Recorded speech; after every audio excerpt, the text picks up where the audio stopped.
സുഹൃത്തുക്കളെ, 1 മണിക്കൂറേ എനിക്കുള്ളൂ. അതുകൊണ്ട് പറഞ്ഞു തീർക്കാൻ പറ്റുന്ന വിഷയമല്ല, ശ്രമിക്കാം. ഇടതും വലതും എന്നൊരു വിഷയമാണ് ഇന്ന് പറയാൻ വിചാരിക്കുന്നത്. വാസ്തവത്തിൽ മുമ്പ് സംസാരിച്ചിട്ടുള്ളൊരു വിഷയമാണിത്. അന്ന് പറഞ്ഞ വിഷയത്തെ കുറച്ചുകൂടി ഒന്ന് അപ്ഡേറ്റ് ചെയ്യാനുള്ളൊരു ശ്രമമാണ്. ഒരർത്ഥത്തിൽ അതിനെ കുറച്ചുകൂടി ആഴത്തിൽ പിന്തുടരാൻ എന്നും പറയാം. അപ്ഡേറ്റ് ചെയ്യാനുള്ള ശ്രമം എന്ന അർത്ഥത്തിലാണ് ഇന്ന് ഈ വിഷയങ്ങളെ സമീപിക്കുന്നത്. 3 ഭാഗങ്ങളായിട്ടാണ് പറയാൻ വിചാരിക്കുന്നത്. അത് 3ഉം ഇന്ന് തന്നെ പറയണമെന്നാണ് എൻ്റെ ഒരു ഉദ്ദേശം. എത്രത്തോളം നടക്കുമെന്നറിയില്ല. ഇപ്പോൾ ഈ ഇടതുപക്ഷം വലതുപക്ഷം എന്നുള്ളൊരു രാഷ്ട്രീയ വേർതിരിവ് നമ്മൾ ആവർത്തിച്ച് പറയുന്നൊരു പ്രമേയമാണ്. ഇപ്പോൾ സ്വതന്ത്ര ഇന്ത്യ രംഗത്ത് കഴിഞ്ഞ ഏതാനും വർഷങ്ങളായി നടക്കുന്ന വലതുപക്ഷവൽക്കരണം എന്നൊരു പ്രമേയം നമ്മൾ വളരെ ശ്രദ്ധിക്കുന്നുണ്ട്. അതിനെതിരെ ചെറുത്തു നിൽക്കുന്ന ഒരുപാട് കൂട്ടായ്മകൾ ഇന്ന് കേരളത്തിൻ്റെ വിവിധ ഭാഗങ്ങളിലുണ്ട്. നമ്മുടെ ഈ മീറ്റിങ്ങും ഒരർത്ഥത്തിൽ ഈ സ്വതന്ത്ര ഇന്ത്യ രംഗത്തുള്ള വലതുപക്ഷവൽക്കരണത്തിന് പ്രതിരോധിക്കുക എന്ന ഉദ്ദേശത്തോടു കൂടി സംഘടിപ്പിച്ചിട്ടുള്ളത് തന്നെയാണ്. ഇപ്പം ഇതിനു മുമ്പ് നടന്നിട്ടുള്ള ഫാനോസ് പരിപാടികളൊക്കെ അങ്ങനെ തന്നെയാണ്. ഈ ഹാളിൽ തന്നെ നടന്നിട്ടുള്ള എല്ലാ ഈ കൂട്ടായ്മയുടെ പരിപാടികളൊക്കെ തന്നെ അടിസ്ഥാനമായിട്ടുള്ള ഒരു പ്രമേയം എന്നത് വലതുപക്ഷവൽക്കരണത്തെ ചെറുക്കുക എന്നുള്ള ആശയം തന്നെയാണ്. ഇത്രയൊക്കെ നമ്മൾ ഈ വിഷയം ആവർത്തിക്കുമ്പോഴും ഈ ഇടതുപക്ഷം വലതുപക്ഷം എന്ന ആശയത്തെക്കുറിച്ചിട്ടുള്ളൊരു വ്യക്തതക്കുറവ് വളരെയധികം നമ്മുടെ സുഹൃത്തുക്കൾക്കിടയിൽ തന്നെ ഉണ്ട് എന്ന് എനിക്ക് തോന്നിയിട്ടുണ്ട്. അതിൻ്റെ ഒരു ഉദാഹരണം ഞാൻ പറയാം. അതുകൊണ്ടാണ് വാസ്തവത്തിൽ ഇന്ന് ഈ വിഷയം പറയാൻ വിചാരിക്കുന്നത്. നമ്മുടെ ഇന്നത്തെ പരിപാടിയെക്കുറിച്ചിട്ട് കഴിഞ്ഞ മാർച്ച് 15-ാം തീയതി ഞാൻ ഫേസ്ബുക്കിൽ ഒരു പോസ്റ്റ് ഇട്ടിട്ടുണ്ടായിരുന്നു. ഇതാണ് ആ പോസ്റ്റ്.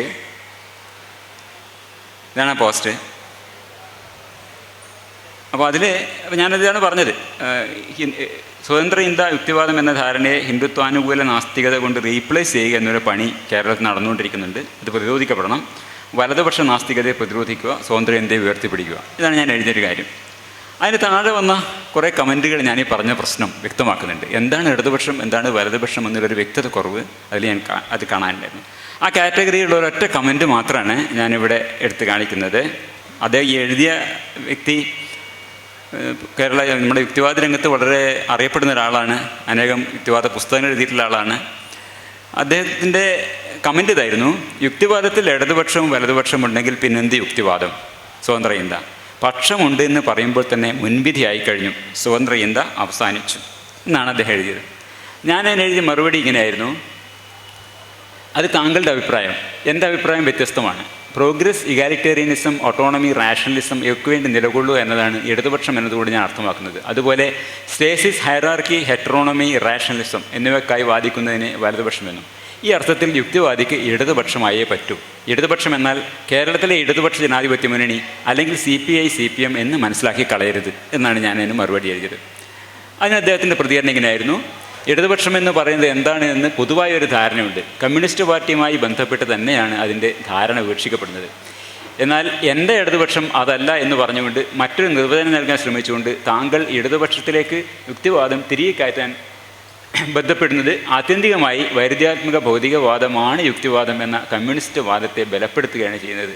ഇടതുപക്ഷം ഈക്വൽസ് കമ്മ്യൂണിസം, ഇടതുപക്ഷം ഈക്വൽസ് യുക്തിവാദം, സോ യുക്തിവാദം ഈസ് കമ്മ്യൂണിസം. ഇതാണ് ഇതിൻ്റെ ലളിതമായ യുക്തി എന്നാണ് അദ്ദേഹം പറഞ്ഞത്. അപ്പോൾ ഞാൻ പിന്നെ അതിന് റെസ്പോണ്ട് ചെയ്യാൻ പോയില്ല. കാരണം വേണമെങ്കിൽ ഇപ്പം 10 വർഷം മുമ്പേ ഈ വൈരുദ്ധ്യാത്മക ഭൗതികവാദം എന്നതൊരു അന്ധവിശ്വാസമാണെന്ന് പറഞ്ഞുകൊണ്ട് ഞാൻ പ്രസംഗിച്ചിട്ടുണ്ട്. ആ പ്രസംഗം യൂട്യൂബിലുണ്ട്. ഇന്നും എൻ്റെ നിലപാടിൽ വ്യത്യാസമില്ല എന്നൊക്കെ വേണമെങ്കിൽ പറയാം. പക്ഷെ ഞാൻ അതിലേക്ക് പിന്നെ കൂടുതൽ സംസാരിക്കാൻ പോയില്ല. കാരണം എന്താണെന്ന് വെച്ചാൽ ഇത് അദ്ദേഹത്തിൻ്റെ മാത്രം ഒരു സംശയമല്ല, അവിടെ മാത്രം തീർക്കാനും പറ്റുന്നതല്ല. അതുകൊണ്ട് ഞാൻ വിചാരിച്ചു ഈ പ്രഭാഷണത്തിൻ്റെ തുടക്കം ആ ഒരു വിഷയം ഒന്ന് വിശദീകരിച്ചുകൊണ്ട് ആവാം എന്നാണ് ഞാൻ വിചാരിക്കുന്നത്. ഈ എൻ്റെ ഇടതുപക്ഷം അതല്ല എന്ന് പറഞ്ഞുകൊണ്ട് മറ്റൊരു നിർവചനം ഞാൻ നൽകാൻ ശ്രമിച്ചു എന്ന് പറയുന്ന ഒരു ആരോപണം ശരിയല്ലാതെ.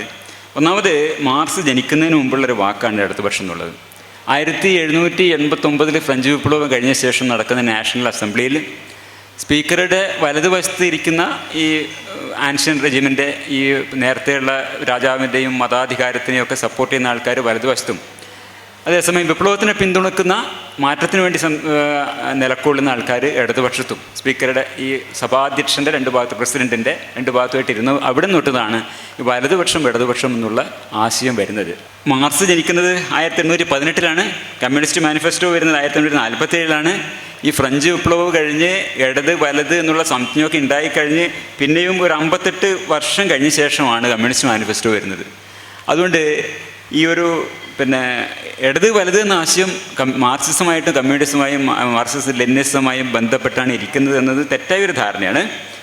ഈ ഇടതുപക്ഷം വലതുപക്ഷം എന്നുള്ള ഈ ഒരു വേർതിരിവ് കമ്മ്യൂണിസം ജനിക്കുന്നതിന് മുമ്പുണ്ട്. ഇനി മാർക്സിസം ലെനിനിസം അസ്തമിച്ചു പോയാലും ഈ ഇടതുപക്ഷം വലതുപക്ഷം എന്നുള്ള ഈ വ്യത്യാസം നിലനിൽക്കുകയും തുടരുകയും തന്നെ ചെയ്യും. അപ്പോൾ പിന്നെ ഞാൻ പറഞ്ഞത് ഈ പ്രോഗ്രസ്, ഇഗാലിറ്റേറിയനിസം, ഓട്ടോണമി, റാഷണലിസം ഇവയ്ക്ക് വേണ്ടി നിലകൊള്ളുക എന്നതാണ് ഇടതുപക്ഷം എന്ന് അർത്ഥമാക്കുന്നത് എന്ന് ഞാൻ പറഞ്ഞത് നോർബർട്ടോ ബോബിയോ എന്ന് പറഞ്ഞിട്ടുള്ള ഒരു ഇറ്റാലിയൻ ചിന്തകൻ എഴുതിയ left and write the significance of A political distinction എന്ന പുസ്തകത്തിന് ആധാരമാക്കിയിട്ടുണ്ട്. അത് മുമ്പേ ഞാൻ ഈ വിഷയം സംസാരിച്ചിട്ടുണ്ട്. ഇന്ന് ഞാൻ ആ വിഷയത്തെ കുറച്ചുകൂടി പിന്തുടരുമ്പോൾ കുറേ കൂടി റീസെൻ്റ് ആയിട്ടുള്ളൊരു പുസ്തകം, ഈ ബോബിയോൻ്റെ പുസ്തകം വരുന്നത് 1993 96 ഇംഗ്ലീഷ് പരിഭാഷ വരുന്നത്. ഇന്ന് ഞാൻ പിന്തുടരുന്ന പുസ്തകം എന്നുള്ളത് left and write the psychological significance of A political distinction എന്നുള്ള പുസ്തകമാണ്. 2021 ഓക്സ്ഫോർഡ് യൂണിവേഴ്സിറ്റി പ്രസിദ്ധീകരിച്ച പുസ്തകമാണ്. ഇടതും വലതും ഒരു രാഷ്ട്രീയ അടയാളപ്പെടുത്തലിൻ്റെ മനഃശാസ്ത്രപരമായ പ്രാധാന്യം എന്നാണ് നമുക്കതിനെ തർജ്ജമ ചെയ്യാൻ പറ്റുക. ജോൺ ജോസ്റ്റ് ആണ് അതിൻ്റെ ഗ്രന്ഥകർത്താവ്. അദ്ദേഹം ന്യൂയോർക്ക് യൂണിവേഴ്സിറ്റിയിലെ ഒരു പ്രൊഫസറാണ്. അദ്ദേഹത്തിൻ്റെ വേറൊരു പുസ്തകമാണ് ഈ പൊളിറ്റിക്കൽ സൈക്കോളജി എന്ന് പറയുന്ന പുസ്തകം. ഈ political psychology, political neuro science എന്നുള്ള വിഷയങ്ങളൊക്കെ നമുക്കത്ര പരിചയമുള്ള വിഷയങ്ങളല്ല. പക്ഷേ ഇന്ന് വളരെ കാര്യമായ ഗവേഷണം നടക്കുന്ന മേഖലകളാണ്. അതിൻ്റെ ഒരു ഭാഗമാണ് നമ്മളിന്ന് സംസാരിക്കാൻ വിചാരിക്കുന്നത്. ഈ പുസ്തകത്തിൽ ഇതിലല്ല, നമ്മൾ നേരത്തെ പറഞ്ഞ left and write the political psychological significance of political distinction എന്നുള്ള ഈ പുസ്തകത്തിൽ ഈ ഇടത് വലത് സംജ്ഞയുടെ അടിസ്ഥാന മാനങ്ങൾ എന്താണ്, കോർ ഡയമെൻഷൻസ് എന്താണെന്നുള്ളതിനെ കുറിച്ചിട്ട് വ്യത്യസ്തരായ ഈ രാഷ്ട്രമീമാംസാ ചിന്തകർ പറഞ്ഞിട്ടുള്ള 5 ഉദ്ധരണികൾ ജോസ്റ്റ് എടുത്ത് ചേർക്കുന്നുണ്ട്. 1958 മുതൽ 2019 വരെയുള്ള ഉദ്ധരണികളാണ് ആ ഓർഡറിൽ തന്നെ ടേബിളായിട്ട് കൊടുത്തിട്ടുള്ളത്. ആദ്യത്തെ ഉദ്ധരണി ഇതാണ്. ആ ഉദ്ധരണി നിങ്ങൾക്ക് കാണാം. ഞാൻ ആശയം ഇതാണ്: രാഷ്ട്രീയമായും സാമ്പത്തികമായും സാമൂഹ്യമായും കൂടുതൽ സമത്വത്തിലേക്കുള്ള ദിശയിൽ സമൂഹം മാറണമെന്ന് വാദിക്കുന്നതിനെയാണ് നമ്മൾ ഇടത് എന്ന് പറയുന്നത്.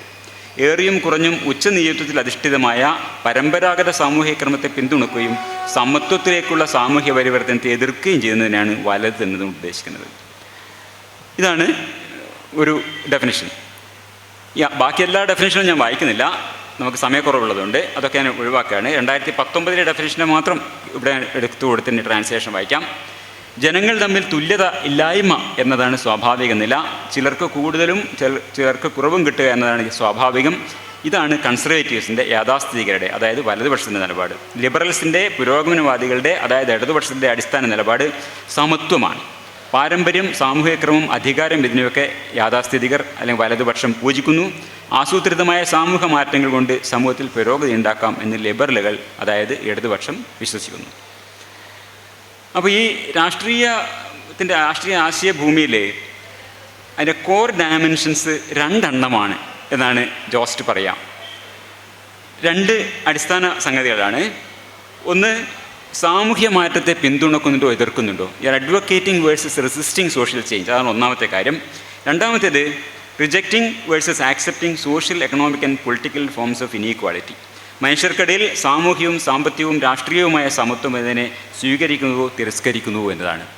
ഇതാണ് ഈ 2 ഡയമെൻഷൻസാണ്. ഞാൻ എല്ലാവരും ഒന്നുകൂടി വാങ്ങിച്ചാണ്. കുറേ സൈദ്ധാന്തികമായ ഒരു കാര്യമാണ്, കുറച്ച് മടുപ്പിക്കും. ഇന്നത്തെ മൊത്തം ഒരു സൈദ്ധാന്തിക ചർച്ചയാണ്. അപ്പോൾ അതാണ് ഈ 2 കാര്യങ്ങൾ. വലതുപക്ഷം എന്തുകൊണ്ടാണ് ഈ സാമൂഹ്യ മാറ്റത്തിന് എതിര് നിൽക്കുന്നത്? ഇതാണ് നമ്മൾ കണ്ട ഒരു കാര്യം. ഞാൻ ആ വിഷയം എഴുതിയിട്ട് അതിൻ്റെ ട്രാൻസ്ലേഷൻ എന്ന് പറയുന്നത്, ലോകത്ത് മിക്കവാറും എല്ലായിടത്തും കാലാകാലമായി നിലനിന്നു വരുന്ന പരമ്പരാഗത സാമൂഹ്യ വ്യവസ്ഥ അസമത്വത്തിൽ അധിഷ്ഠിതമാണ്. അസമത്വം സ്വാഭാവികമല്ല. അത് മാറണം എന്ന് ഇടതുപക്ഷം കരുതുന്നു. അത് സ്വാഭാവികമാണ്, പരമ്പരാഗത സാമൂഹ്യ വ്യവസ്ഥ നിലനിൽക്കണമെന്ന് വലതുപക്ഷം കരുതുന്നു. അതുകൊണ്ടാണ് അവർ ലോകത്തെ എല്ലായിടത്തും അസമത്വമാണ് ഒരു ഡിഫാക്റ്റോ ആയിട്ടുള്ള നിലനിൽപ്പ് എന്നതുകൊണ്ടാണ് ഈ പ്രശ്നം. അപ്പോൾ വ്യവസ്ഥിതി അങ്ങനെ ആയതുകൊണ്ടാണ് ഇടതുപക്ഷത്തിൻ്റെ വലതുപക്ഷത്തിൻ്റെ നിലപാട് ഇങ്ങനെ ആയിരിക്കുന്നത്. ലോകത്ത് എവിടെയും തന്നെ ഇഗാലിറ്റേറിയൻ ആയിട്ടുള്ള സമൂഹങ്ങളില്ല. കാലാകാലങ്ങളായിട്ട് നൂറ്റാണ്ടുകളായിട്ട് നിലനിന്ന് പോരുന്ന വ്യവസ്ഥ മിക്കവാറും എല്ലാ സമൂഹങ്ങളിലും തന്നെ ഉച്ചനീചത്വത്തിൽ അധിഷ്ഠിതമാണ്, ഹയറാർക്കിക്കലാണ്. അതുകൊണ്ടാണ് ഇതിനെ എതിർക്കുന്ന ഒരു വിഭാഗവും അനുകൂലിക്കുന്ന ഒരു വിഭാഗവും ഉണ്ടാകുമ്പോൾ അതൊന്ന് എല്ലാ ദിക്കിലും ഈ ഇടതുപക്ഷവും വലതുപക്ഷവും ഉണ്ടായി വരുന്നത്. അപ്പോൾ അതുകൊണ്ടാണ് നമ്മൾ ഫോർ സോഷ്യൽ ചേഞ്ച് എന്ന് പറയുമ്പം നിലനിൽക്കുന്ന സമൂഹം മാറുക എന്ന് പറഞ്ഞാൽ അത് എങ്ങോട്ടാണ് മാറുന്നത്? അത് സമത്വത്തിലേക്കാണ് മാറുന്നത്. കാരണം അസമത്വത്തിൽ ഇരിക്കുകയാണ്. നേരത്തെ സമത്വാധിഷ്ഠിതമായൊരു സമൂഹമാണെങ്കിൽ അവിടെ അസമത്വത്തിലേക്ക് ഒരു മാറ്റം സാധ്യമാണ്. പക്ഷേ മിക്കവാറും എല്ലാ ദിക്കിലും അസമത്വാധിഷ്ഠിതമായ സമൂഹങ്ങളാണ് നിലനിൽക്കുന്നത്. അപ്പോൾ ഇതിൽ നിന്ന് കുറേ കൂടിയും സാമ്പത്തികമായും രാഷ്ട്രീയമായും സാമൂഹ്യമായും സമത്വത്തിൻ്റെ വഴിയിലേക്ക് നീങ്ങണം എന്ന് പറയുന്ന ഒരു പക്ഷം ഉണ്ടാവുക എന്നുള്ളത് സ്വാഭാവികമായിട്ട് വരുന്നതാണ്. അതുകൊണ്ട് തന്നെ നമ്മൾ ഇപ്പോൾ ഈ സാമൂഹ്യ മാറ്റങ്ങൾക്ക് വേണ്ടിയാണ് ഇടതുപക്ഷം നിൽക്കുന്നത് പറയുമ്പം വലതുപക്ഷം സാമൂഹ്യ മാറ്റങ്ങൾക്ക് വേണ്ടി നിൽക്കില്ലേ എന്ന് ചോദിച്ചാൽ നിൽക്കും. ചിലപ്പോൾ വലതുപക്ഷവും സാമൂഹ്യ മാറ്റങ്ങൾക്ക് വേണ്ടി നിൽക്കും. പക്ഷെ അത് എപ്പോഴും തന്നെ കൂടുതൽ അസമത്വത്തിലേക്ക് വേണ്ടിയുള്ള സാമൂഹ്യ മാറ്റങ്ങൾ, സമൂഹത്തിൽ ഏതെങ്കിലും തരത്തിൽ നിലനിൽക്കുന്ന ഏറെക്കുറെ ഇഗാലിറ്റേറിയൻ ആയിട്ടുള്ള അവസ്ഥകളെ മാറ്റണം, കൂടുതൽ അസമത്വത്തിലേക്ക് പോകണം എന്ന് പറയുന്ന രീതിയിലാണ് എപ്പോഴും വലതുപക്ഷത്തിൻ്റെ സമരങ്ങൾ നമ്മൾ കാണാം. ഒരു ഉദാഹരണം പറഞ്ഞാൽ മണ്ഡൽ വിരുദ്ധ സമരങ്ങൾ, ആൾക്കാർ സ്വയം തീക്കൊളുത്തിയൊക്കെ മരിച്ചു. അത് കൂടുതൽ സമൂഹം അസമത്വത്തിലേക്ക് പോകണം, പഴയ കാലത്തുണ്ടായിരുന്ന പോലെ അസമത്വം തിരിച്ചു വരണം, അല്ലാണ്ട് സമത്വത്തിലേക്ക് വേണ്ടിയുള്ള കാൽവെപ്പുകൾ നടത്തരുത് എന്ന് പറയുന്ന ഒരു സംഗതിയാണ്. അപ്പോൾ അതുപോലെ തന്നെ ശബരിമലയിലെ സംഗതി, ഇതൊക്കെ തന്നെ എന്താണെന്ന് വെച്ചാൽ കൂടുതൽ സമത്വത്തിലേക്കുള്ള ഒരു നീക്കമുണ്ടാകുമ്പോൾ അതിനെതിരെ അവരും സാമൂഹ്യ മാറ്റത്തിന് വേണ്ടി സമരം ചെയ്യും. അതുകൊണ്ട് എപ്പോഴും നമ്മൾ വലതുപക്ഷം സാമൂഹ്യ മാറ്റങ്ങൾക്ക് എതിരെ നിൽക്കുന്നു എന്ന് പറഞ്ഞാൽ ഡിഫോൾട്ടായിട്ട് അങ്ങനെയല്ല മനസ്സിലാക്കേണ്ടത്. മിക്കവാറും എല്ലാ ദിക്കിലും അസമത്വ നിർഭരമായ സമൂഹങ്ങളാണ് എന്നതുകൊണ്ട് അവർ സാമൂഹ്യ മാറ്റങ്ങളെ ചെറുക്കുന്നു. അവരും സാമൂഹ്യ മാറ്റങ്ങൾക്ക് വേണ്ടി ശ്രമിക്കുന്ന സന്ദർഭങ്ങളുണ്ടാവും. അത് എപ്പോഴാണെന്ന് വെച്ചാൽ ഈ അസമത്വത്തിനിടയിൽ നിലനിൽക്കുന്ന സമത്വത്തിൻ്റെതായ എന്തെങ്കിലും എലമെൻ്റ് ഉണ്ടെങ്കിൽ അത് നീക്കണം, തിരിച്ചു പോകണം എന്നുള്ളതിന് വേണ്ടിയാണ് വലതുപക്ഷത്തിൻ്റെ സമരങ്ങൾ ഉണ്ടാവുക എന്നുള്ളത്. ഇതാണ് ഈ രണ്ട് എണ്ണമാണ് കോർ ഡയമെൻഷൻസ്. സാമൂഹ്യ മാറ്റങ്ങൾക്ക് വേണ്ടി ശ്രമിക്കുക, ഈ തുല്യതയ്ക്ക് വേണ്ടി ശ്രമിക്കുക. ഇത് രണ്ടാണ് കോർ ഡയമെൻഷൻസ്. ഇതിന് പുറമെ പെരിഫറൽ ഡയമെൻഷൻസ് വേറെയുണ്ട്. അത് നമ്മൾ വളരെ വിശദമായിട്ട് അതിലേക്ക് പോകുന്നില്ല. കാരണം അത് ചരിത്രപരമായിട്ടും അതുപോലെ തന്നെ സാമൂഹ്യമായിട്ടൊക്കെ സാംസ്കാരികമായിട്ടൊക്കെ പല കാലങ്ങളിൽ മാറിക്കൊണ്ടിരിക്കും. അടിസ്ഥാന ഘടകത്തിന് മാറ്റില്ല. ഇപ്പോൾ ഒരു ഉദാഹരണം പറയുന്നത് വെച്ചാൽ, ഇപ്പോൾ പൊതുവെ വലതുപക്ഷം ഗവൺമെൻറ് ചെറുതായിരിക്കണം എന്ന് എല്ലാ കാര്യത്തിലും ഗവൺമെൻറ് ഇടപെടേണ്ടതില്ല, ഗവൺമെൻറ് എല്ലാ കാര്യത്തിലും ആൾക്കാർക്ക് ഭക്ഷണം, ഈ ന്യായവില ഷോപ്പുകളിലൂടെ ഭക്ഷണം വിതരണം നടത്തേണ്ട ആവശ്യമൊന്നും സർക്കാർ അതിലൊന്നും ഇടപെടേണ്ട കാര്യമില്ല, ഇങ്ങനെയൊക്കെ വലതുപക്ഷം പൊതുവെ പറയും. അതൊന്നും ഗവൺമെൻറ് ജോലിയല്ല, അതൊക്കെ മാർക്കറ്റ് ചെയ്യേണ്ടതാണ്. പക്ഷേ ഇതുപോലും ഒരു പെരിഫറൽ കാര്യമാണ്. ഇതൊക്കെ തിരിച്ചും പറയും, കൂടുതൽ ഗവൺമെൻറ് ഇടപെടണം എന്ന് പറയും, വലിയ പട്ടാളം വേണം, വലിയ പോലീസ് വേണം, അങ്ങനെ രീതിയിൽ ഗവൺമെൻറ്റിനെ ശക്തിപ്പെടുത്തണമെന്ന് വലതുപക്ഷക്കാർ പറയുന്ന അവസരങ്ങളുണ്ടാവും. അതുപോലെ ഇപ്പോൾ പ്രകൃതി സംരക്ഷണത്തിൻ്റെ കാര്യം, പൊതുവെ ഇടതുപക്ഷക്കാരാണ് പ്രകൃതി സംരക്ഷണത്തെക്കുറിച്ച് പറയാം, സജീവ താല്പര്യം എടുക്കാം. പക്ഷേ അതേസമയം തന്നെ ഇതേ ഇടതുപക്ഷം ചിലപ്പോൾ ഇപ്പോൾ വന്യമൃഗങ്ങളെ കൊന്നുകളയണം, ചിലപ്പോൾ അങ്ങനെ പറഞ്ഞിരിക്കും. കാര്യം അവിടെ അടിസ്ഥാനപരമായ താല്പര്യം കർഷകരെ സംരക്ഷിക്കുക എന്നുള്ളതാകുമ്പോൾ അമിതമായ രീതിയിലുള്ള വന്യമൃഗങ്ങളെ വെടിവെച്ച് കൊല്ലുന്നതാണ് ശരി എന്നും പറഞ്ഞിരിക്കും. ഇതൊക്കെ മാറാം. ഈ പെരിഫറൽ ഡയമെൻഷൻസ് പലതും മാറിയും പറഞ്ഞൊക്കെ വരാം. അതുപോലെ തന്നെ വലതുപക്ഷക്കാർ ഇപ്പോൾ എന്താ പറയുക, ഈ വൻകിട കോർപ്പറേറ്റുകൾ നടത്തുന്ന വലിയ രീതിയിലുള്ള പരിസ്ഥിതി ധ്വംസനങ്ങളൊക്കെ എല്ലാ രീതിയിലും സപ്പോർട്ട് ചെയ്യുകയും എല്ലാ തരത്തിലുള്ള സർക്കാർ മെഷീനറി ഉപയോഗിച്ചുകൊണ്ട് അവർക്ക് എല്ലാ ഇളവുകളും നൽകുകയും ചെയ്യുന്നത് അതേ വലതുപക്ഷം ചിലപ്പോൾ അമ്പലത്തിൻ്റെ കൊടിമരത്തിന് ഹാനി സംഭവിക്കും, അതുകൊണ്ട് വിമാനത്താവളം പറ്റില്ല എന്ന് പറഞ്ഞിട്ട് വിമാനത്താവളത്തിൻ്റെ കൂടെ നിന്ന് പരിസ്ഥിതി സംരക്ഷണത്തിന് സമരം ചെയ്ത് നോക്കിയിരിക്കും. അപ്പോൾ ഈ പെരിഫറൽ എലമെൻറ്റ്സ് മാറിക്കൊണ്ടിരിക്കും. അതിൻ്റെ സെൻട്രൽ ആയിട്ടുള്ള കോർ ഡയമെൻഷൻസ് അതുപോലെ തന്നെ ഇരിക്കുകയും ചെയ്യും. ഇതാണ് ഒന്നാമത്തെ ഭാഗം. രണ്ടാമത്തെ ഭാഗം ഇതും കുറച്ച് ചെറുതാണ്. മൂന്നാമത്തെ ഭാഗമാണ് കുറച്ച് വലുത്. രണ്ടാമത്തെ ഭാഗം നീയും കേശവൻ മാവൻ ആയോട എന്നാണ് ഞാൻ കൊടുത്തിരുന്ന ഒരു തലക്കെട്ട്. Political ideology as motivated social cognition or what makes your old classmate a right wing WhatsApp warrior. വിശദമായിട്ടൊരു തലക്കെട്ടാണ്. അടിസ്ഥാനപരമായിട്ട് ഇതാണ് അതിൻ്റെ പൊളിറ്റിക്കൽ ഐഡിയോളജി എന്ന് പറഞ്ഞാൽ അതൊരു മോട്ടിവേറ്റഡ് സോഷ്യൽ കോഗ്നിഷൻ എന്നാണ്. അത് നമുക്ക് ഈ വിഷയം പറഞ്ഞു വരുമ്പോൾ മനസ്സിലാവുമെന്നാണ് ഞാൻ പ്രതീക്ഷിക്കുന്നത്. ആദ്യമായിട്ട് പറയാനുള്ളൊരു പോയിൻ്റ് ഇതാണ്. സാമൂഹ്യ കാഴ്ചപ്പാടുകൾ, സാമ്പത്തിക കാഴ്ചപ്പാടുകൾ, രാഷ്ട്രീയ കാഴ്ചപ്പാടുകൾ, ഇതിലൊക്കെ ഇടത് വലത് എന്നിങ്ങനെ രണ്ട് ധാരയായിട്ട് നമ്മൾ വേർതിരിഞ്ഞ് കാണുന്നത് പ്രധാനമായും മനഃശാസ്ത്ര കാരണങ്ങൾ കൊണ്ടാണ്. ഇതാണ് ഞാൻ ആദ്യം ഒരു സ്റ്റേറ്റ്മെൻറ്റായിട്ട് പറയാൻ. നമ്മൾ സാധാരണ പറഞ്ഞു കേട്ടിട്ടില്ലാത്തൊരു വിഷയമാണ്, മുമ്പേ ഞാൻ പറഞ്ഞിട്ടില്ല, പുതുതായിട്ട് വന്നൊരു വിഷയമാണ്. അത് ലാർജ്ലി സൈക്കോളജിക്കലാണ് എന്നുള്ളത്. അതുകൊണ്ടാണ് ഇങ്ങനെ വരുന്നത് എന്നുള്ളൊരു വിഷയം. അതാണ് നമ്മൾ പറയുന്ന ഒരു പോയിൻ്റ് പ്രധാനമായിട്ടും. കേശവമാമൻ നമുക്കൊക്കെ പരിചയമുള്ള ആളാണ്. അലുമിനി ഗ്രൂപ്പിലായാലും കുടുംബ വാട്സാപ്പ് ഗ്രൂപ്പിലായാലൊക്കെ തന്നെ ഈ കേശവമാമൻ്റെ വിളയാട്ടമുണ്ട്. നമ്മുടെ പല സുഹൃത്തുക്കളും ഫുൾ കേശവമാമന്മാരും മോഡിലാണ് ഇരിക്കുന്നത്. ഒരു ദേശഭക്തി ഉണ്ടാവും, പട്ടാള സ്തുതി ഉണ്ടാവും, മോഡി സ്തുതി ഉണ്ടാവും, ന്യൂനപക്ഷ വിരുദ്ധത ഉണ്ടാവും, പൊതുമേഖലാ വിരുദ്ധത ഉണ്ടാവും. ഇതൊക്കെ നമ്മളെ കേശവമാമൻ പാക്കേജിലുള്ള സാധനങ്ങളാണ്. ഇതൊക്കെ ഒരേ ആൾക്കാർ ഇങ്ങനെ തുടർച്ചയായിട്ട് ഇങ്ങനെ ഫോർവേഡ് ചെയ്യുന്നതാണ് വാട്സാപ്പ് ഗ്രൂപ്പിൽ. ഈ കണ്ടൻറ്റൊക്കെ തന്നെ നമ്മുടെ സംഖ്യ IT സെൽ ഫാക്ടറി വളരെ പ്രൊഫഷണലായിട്ടും അവച്ചറായിട്ടും ഉണ്ടാക്കിക്കൊണ്ടിരിക്കുന്നുണ്ട്. ഈ അവരുണ്ടാക്കുന്ന ഒരു എന്താ പറയുക, അതിൻ്റെ ഐഡിയോളജിക്കൽ മെനു നമുക്കറിയാം. ഈ സാധനം നമ്മുടെ ബന്ധുക്കളും പഴയ കൂട്ടുകാരൊക്കെ ആയിട്ടുള്ള ഇപ്പോഴത്തെ വലതുപക്ഷക്കാർ അവർക്കത് വളരെ ഇഷ്ടമാണ്. ഈ സാധനങ്ങൾ അവരതിനുവേണ്ടി കാത്തിരിക്കുന്ന ആൾക്കാർ, അവരത് സ്വീകരിക്കും, പ്രചരിപ്പിക്കും. അതെന്തുകൊണ്ടാണ് അങ്ങനെ ചെയ്യുന്നത്? അവരുടെ താല്പര്യങ്ങളുമായി, അവരുടെ ആവശ്യങ്ങളുമായി ഇത് പൊരുത്തപ്പെടുന്നുള്ളതുകൊണ്ടാണ് അങ്ങനെ സംഭവിക്കുന്നത്. ഇതേപോലെ തന്നെ നമ്മളീ പറഞ്ഞ ബേസ് കോർ ഡയമെൻഷൻസ്, സാമൂഹ്യ മാറ്റത്തിന് വേണ്ടിയും സമത്വത്തിന് വേണ്ടിയും ഉള്ള ഐഡിയോളജിക്കൽ മെനുവും ഇടയ്ക്കൊക്കെ ഉണ്ടാവുന്നുണ്ട്. ഇപ്പം ഒരു ദിക്കിൽ സണ്ണി കബിക്കാട് പ്രസംഗിക്കുന്നുണ്ടാവും, ശ്യാംകുമാറും അമൽ സീതാരനൊക്കെ പ്രസംഗിക്കുന്നുണ്ടാവും, അവിടെ ബാനശ്രീ പോയി വീഡിയോ എടുക്കുന്നുണ്ടാവും, അത് പ്രചരിപ്പിക്കുന്നുണ്ടാവും. ഇതൊക്കെ അതിനിടയിൽ നടക്കുന്നുണ്ട്. ഇതൊക്കെ നമ്മൾ ഫോർവേഡ് ചെയ്യുന്നുണ്ട്. ഇതൊക്കെ കാര്യങ്ങളൊക്കെ നടക്കുന്നുണ്ട്. അപ്പോൾ ഇങ്ങനെ ഒരു 10 മോഡി സ്തുതി വരുമ്പോൾ അതിൻ്റെ ഇടയിൽ ഒരെണ്ണം ഒരു എന്താ പറയുക, ഇലക്ട്രൽ ബോണ്ട് വിമർശനമൊക്കെ ആയിട്ട് വരും. ഇവിടെയും ഇതന്നെ സംഭവിക്കുന്നത്. നമ്മുടെ ആവശ്യങ്ങളും നമ്മുടെ താല്പര്യങ്ങളും ഒക്കെ ആയിട്ട് ഈ മെനു പൊരുത്തപ്പെടുന്നുണ്ട് എന്നാണ്. അവർ മാത്രം ചെയ്യുന്നതല്ല പറയുന്നത്, കേശവന്മാർ മാത്രമല്ല.